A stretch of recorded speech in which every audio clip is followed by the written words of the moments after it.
Binete, Secretary Vince Dizon ng Department of Public Works and Highways. Magandang umaga po sa inyo, Secretary. Magandang umaga, Alvin. Good morning po. Opo, unahin po natin yung instruction ng Presidente na kung pwede maglagay ng mga infrastructure project sa bayan po ng Kalayaan sa Palawan. Ano po, I don't know, anong idea ninyo? Ano bang pwede doon? Nakapunta na ba kayong Kalayaan Island Group, Secretary?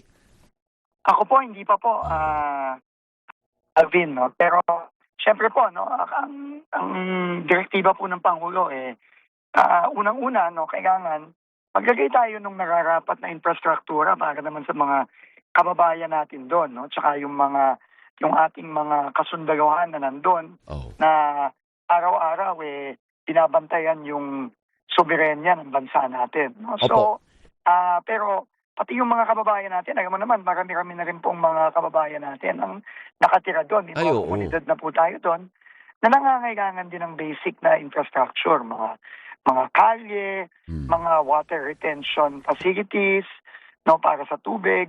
So, kailangan patuloy-tuloy pag-aayos ng ating mga infrastructure doon para sa ating mga kasundaluhan. So, ano po yan, no?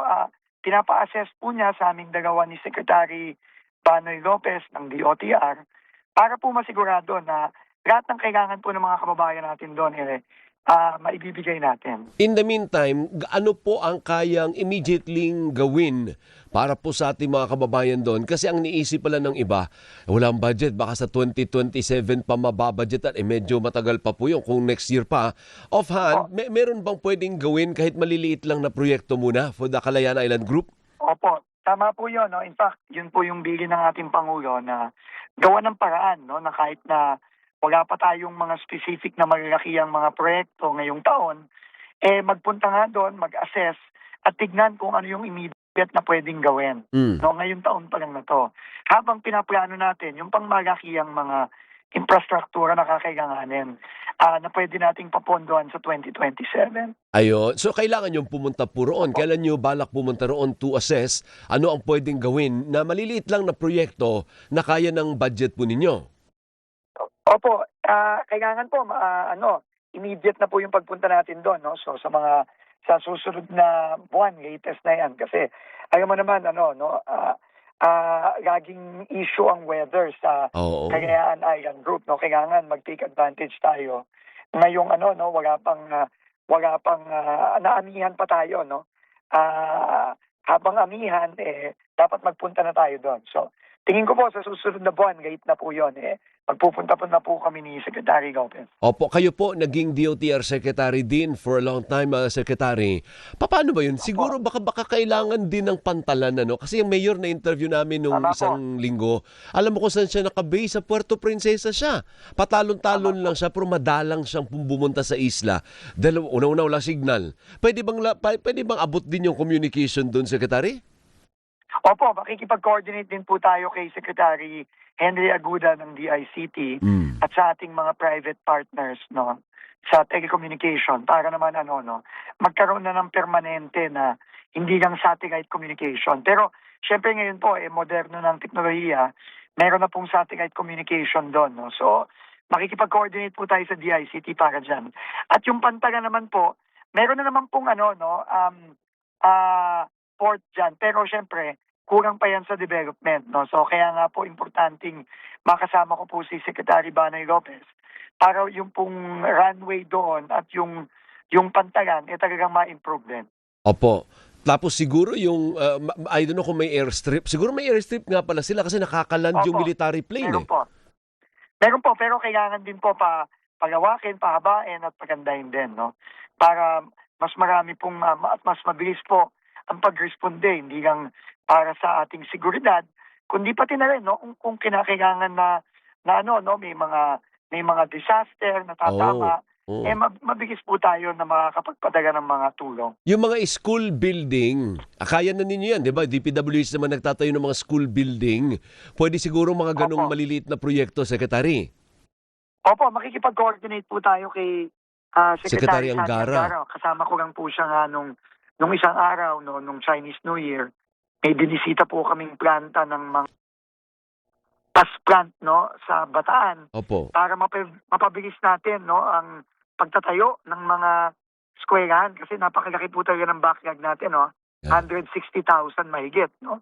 So kailangan punuan natin yon, pero hindi natin magagawa yon kung walang bagong teknolohiya. Hindi pwedeng yung dati-rating halubrak Oo. pagpapagawa natin, no? Hindi na pwede yon. Kailangan talaga no, bagong technology na ang gamitin natin. Tama. So, on another issue, si Secretary Poy papunta Mindoro. Anong pakay, ba't kayo pupunta Mindoro, Secretary?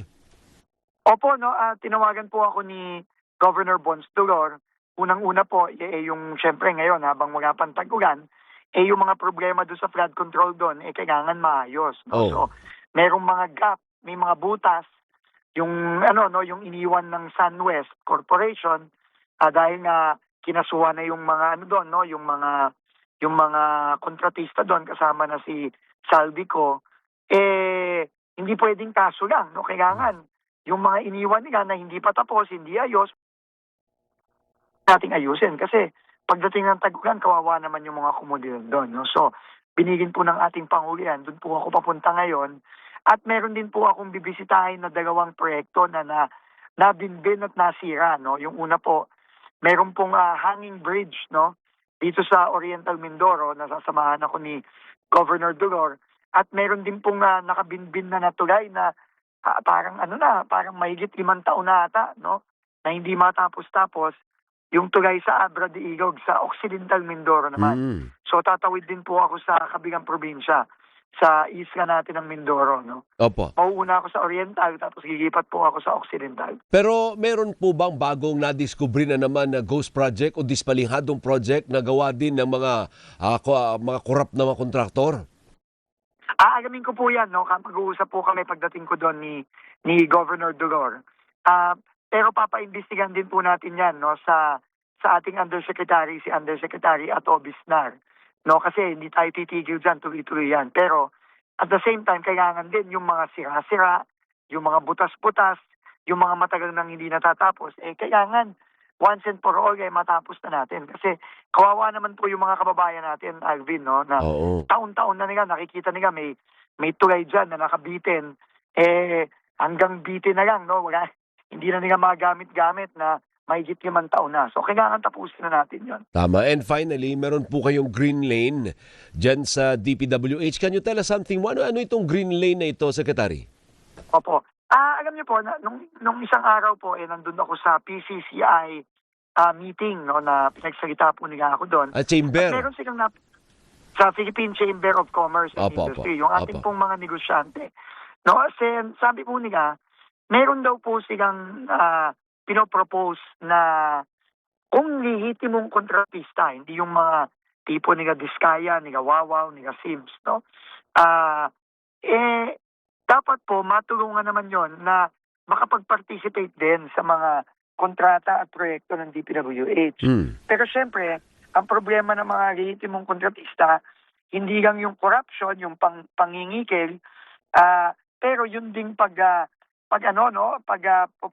ng mga iba't ibang mga red tape sa gobyerno.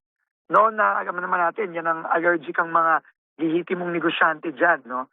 So kagaya po nung ginawa nila sa customs, yung ginawa nila sa TTI, baka pwede rin magkaroon ng green lane sa DPWH. Oh. So, ang sabi ko po sa kanila, open na open po tayo dyan.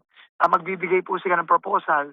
At pag-aaralan po natin yan. At talagang gusto din po nating mangyari yan. Para naman, hindi na lang po yung mga house shout tsaka yung mga kontratistang alam na natin ang pinagagawa nitong mga nakaraang taon at dekada ang nakakasagi lang sa DPWH. That's good.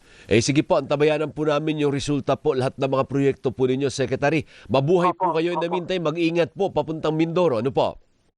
Salamat po, Alvin. Maraming salamat po. Good morning. Mabuhay ka, si Secretary Vince Dizon ng Department of Public Works and Highways.